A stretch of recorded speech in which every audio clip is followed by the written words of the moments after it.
முத்து கோவமா பார்லர்மா வெளில வாங்க அப்படின்னு சொல்லிட்டு கூப்பிடுறாங்க. என்னாச்சு முத்து, என்ன உங்களுக்கு என்ன பிரச்சனை அப்படின்னு சொல்லிட்டு கேட்குறாங்க. அப்போ வந்துட்டு மனோஜும் வெளில வந்துடுறாரு. மனோஜ், என்னடா என்னாச்சுடா அப்படின்னு சொல்லி கேட்குறாங்க. ஏன்டா கையும் கழுவுமா சிக்கியிருக்காங்கடா, அந்த பணத்தை கடையில் யார் எடுத்தாங்கிறது தெரிஞ்சு போச்சு அப்படின்னு சொல்கிறாங்க.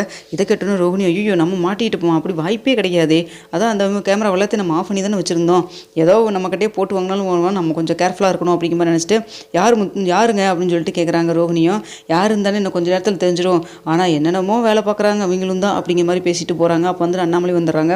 யார் அது அப்படின்னு சொல்லி கேட்குறாங்க. இருங்கப்பா படமே காமிச்சிடலாம் அப்படின்னு சொல்லி சொல்லிட்டு இருக்கிறாங்க. அப்போ வந்துட்டு அந்த எல்லோரும் வந்ததுக்கப்புறம் ஃபோனில் எல்லாத்தையும் இருக்கிறது காமிக்கிறாங்க. அப்போ பார்த்தோன்னா என்னடா அது அப்படின்னு சொல்லிட்டு அண்ணாமலை ரொம்ப ஷாக் ஆகுறாங்க. அதான்ப்பா இந்த காலத்தில் யார் நம்புறது நம்பக்கூடாதுன்னு இல்லை பாருங்கள், இவங்களே எல்லா வேலையும் பார்த்துட்டு கடைசியில் வந்துட்டு கடையில் வேலை செய்கிறவங்க மேலே படியே போட்டிருக்காங்க அப்படின்னு சொல்கிறாங்க. இதை கேட்டனவே ரோகிணிக்கு ஓகே நம்ம மாட்டிட்டோம், கையும் கழுவுமா ஏதாவது சொல்லி சமாளிக்கணும்னு சொல்லிட்டு அப்போவே யோசிக்க ஆரம்பிச்சிடுறாங்க. அப்போ வந்துட்டு எதுக்குமா இப்படிலாம் பண்ணேன்னு சொல்லிட்டு அண்ணாமலையும் ரொம்ப கோவமாக கேட்குறாங்க. அது வந்து அங்கிள் அப்படின்னு சொல்கிறாங்க. என்னாச்சு அப்படின்னு சொல்லிட்டு விஜயை கேட்டு வராங்க. அப்போ விஜயோட இந்த ஃபோனில் இருக்கிற வீடியோவை காமிக்கிறாங்க. காமிச்சிட்டு எனக்கு அப்போவே தெரியும், நான் தான் அன்றைக்கே சொன்னேன்ல இவ தான் அந்த பணத்தை திருடி இருக்கணும்னு சொல்லிட்டு அப்படின்னு சொல்கிறாங்க. இதெல்லாம் பார்த்துட்டு மனோஜ், என் கடையில் பணம் திருட்டு போயிருக்கு, எல்லாரும் ஆளாளுக்கு வீடியோ பார்க்குறீங்க, எனக்கு காமிக்க மாட்டேங்கிறீங்களே அப்படின்னு சொல்கிறாங்க. வாடா வாடா படித்தவனை வந்து பாரு வா அப்படின்னு சொல்லிட்டு கூப்பிட்டு வந்து காமிக்கிறாங்க. இதை பொறுத்தனா ரோகிணி, என்ன ரோகிணி நீ தான் அந்த வேலையை பார்த்து வச்சுக்கிறியா, நீ உண்மையாலுமே நான் உங்கள்கிட்ட இது மாதிரிலாம் நீ பண்ணுவேன்னு எதிர்பார்க்கவே இல்லை அப்படின்னு சொல்கிறாங்க. நான் நல்லாவே எதிர்பார்த்தேன் தாண்டா அப்படிங்கிற மாதிரி விஜயாவும் சொல்லிட்டு இருக்கிறாங்க.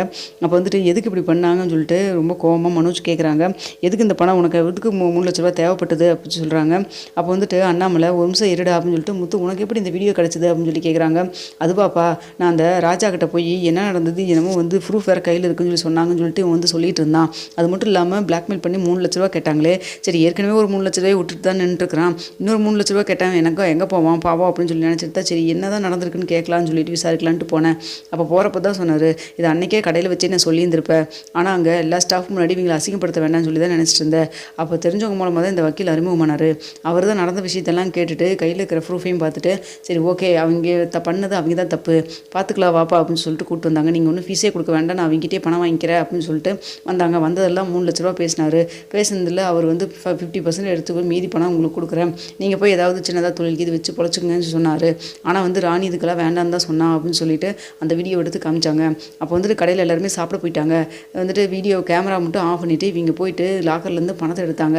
அப்போவே சரி ஓகேன்னு சொல்லிட்டு ஏதோ பண்ணுறாங்க மட்டும் தெரிஞ்சிச்சு. ஏன்னா இந்த பிஸ்னஸ்க்கு இந்த இதுக்கு இப்படி சீட்டு போட சொல்லி சொல்கிற ஐடியாவே நம்ம தான் கொடுத்தோம், லாக்கர்லேயும் பணம் வச்சாங்க.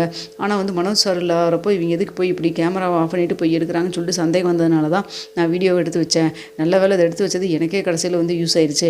அந்த வீடியோ மட்டும் எடுத்து வைக்காமல் இருந்தால் கண்டிப்பாக எனக்கு திருட்டு பட்டம் கட்டினது மட்டும் இல்லாமல் 3 லட்ச ரூபா கேட்டிருப்பாங்க. நானே வந்து வயிற்று பொழப்புக்காக வந்து உட்காந்து வேலை செஞ்சுட்டுருக்கிறேன், நான் 3 லட்ச ரூபாய்க்கு எங்கேங்க சார் போக முடியும் அப்படின்னு சொல்லிட்டு அந்த வீடியோ எடுத்து காமிச்சாங்க. பார்த்தோன்னே இப்போ எனக்கு அப்படியே ரொம்ப ஷாக் ஆயிடுச்சு. அதை சரின்னு சொல்லிட்டு சவாரி கூட வந்து அதெல்லாம் விட்டுட்டு கூட நான் இங்கே வந்தேன் அப்படின்னு சொல்கிறாங்க. இதை பார்த்துட்டு இருக்கிற மீனா சொல்கிறாங்க, நான் தான் ஏற்கனவே சொன்னேன் இல்லைங்க மாமா, அவங்களாம் பார்த்தா பணத்தை எடுக்கிற மாதிரி தெரியல, அப்படியே எடுத்திருந்தாலும் அவங்க அதே கடையில் இருக்கணும்னு அவசியமே கிடையாதே, அப்போயே வந்து போயிருப்பாங்கல்ல, இதெல்லாம் வச்சு தான் நான் சொன்னேன். ஆனால் வந்துட்டு ரோஹிணி தான் வந்து ரொம்ப வந்து இதாக பேசினாங்க அப்படின்னு சொல்லிட்டு இருக்கிறாங்க.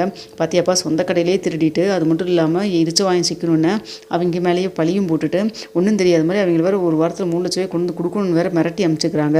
இதெல்லாம் எந்த ஒரு நாயின்னு எனக்கு ஒன்றுமே புரியல பாப்புன்னு சொல்லிட்டு இருக்கிறாங்க.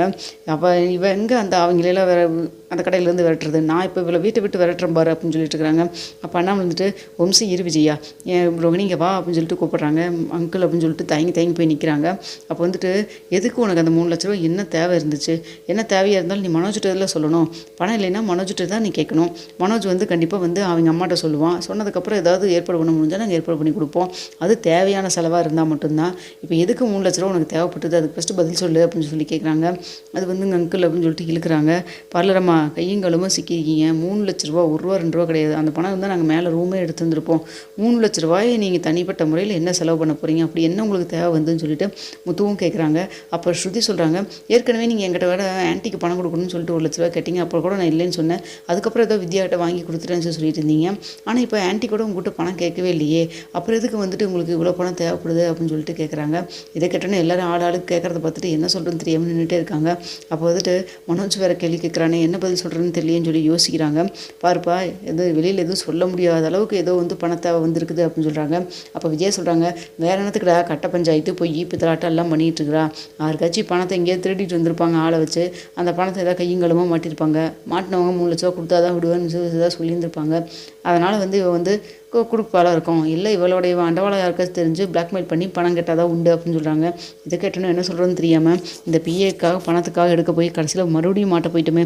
திரும்ப திரும்ப இந்த ஆன்ட்டி நம்ம மேலே கோவம் குறையின்னு பார்த்தா ஆனால் வந்து எச்சாகிற மாதிரி ஏதாவது ஒரு தப்பில் போய் மாட்டிக்கிறமே அப்படின்னு சொல்லிட்டு எதுவுமே பேசாமல் இருக்காங்க. எங்கள் இவகிட்ட என்னத்தங்க பேசிகிட்டு இருக்கிறீங்க, வா ஸ்டேஷனில் போய் கம்ப்ளைண்ட் கொடுத்துடலாம் அப்படின்னு சொல்லிட்டு விஜயா சொல்கிறாங்க. அப்போ முத்து சொல்கிறாங்க, ஏன்டா வேறு யாராவது இருந்தால் இந்நேரம் வாய்க்கிலேயே பேசிகிட்டு இருப்பியடா, இப்போ பதில் சொல்லுடா. என்னமோ அவ்வளோ தூரம் அந்த ராஜா ராணி மேலே சந்தேகப்பட்டு 2 பேரும் சேர்ந்து அப்படி முடுக்கி அடிச்சிங்களே, இப்போ பதில் சொல்லுடா. இல்லை உனக்கு இந்த முன்னாடியே தெரியுமா, நீயும் கூட்டுக்கலவானியா அப்படின்னு மாதிரி கேட்குறாங்க. அப்போ விஜய் வந்துட்டு, டே சொல்லிட்டா உனக்கு முன்னாடி இந்த விஷயம் தெரியுமாடா அப்படின்னு சொல்லி கேட்குறாங்க. ஐயோ அம்மா எனக்கு இதை பற்றிலாம் எனக்கு எதுவுமே தெரியாது, நீ கேஸ் கொடுக்கலாம் தானே சொல்கிற, வா நம்ம போய் கடையில் கேஸ் கொடுப்போம் அப்படின்னு சொல்லி சொல்கிறாங்க. அப்போ வந்துட்டு சொல்கிறாங்க, முத்து ஏற்கனவே இந்த பணம் காணாமல் போச்சுன்னு சொல்லி கேஸ் கொடுக்கலான்னு சொல்கிறப்பவே இந்த பாலரமாக தான் அதெல்லாம் வேண்டாம், கடையோட பேர் கெட்டு போயிடும் அப்படி இப்படின்னு சொல்லிச்சு. இப்போ தானே தெரியுது என்ன உள்குத்து வச்சுருந்துருக்குதுன்னு சொல்லிட்டு அப்படின்னு சொல்லிட்டு இருக்கிறாங்க. இங்கே பாருங்கள், போய் ஸ்டேஷனில் போய் கேஸ் கொடுங்க, இல்லை என்ன வேணால் பண்ணுங்கள், எனக்கு அதை பற்றி இல்லை, ஆனால் எதுக்கு அந்த பணம் தேவைப்பட்டது எனக்கு அது இப்போ தெரிஞ்சே ஆகணும் அப்படின்னு சொல்லிட்டு மறுபடியும் முத்து திரும்பவும் அதிலே வந்து நிற்கிறாரு.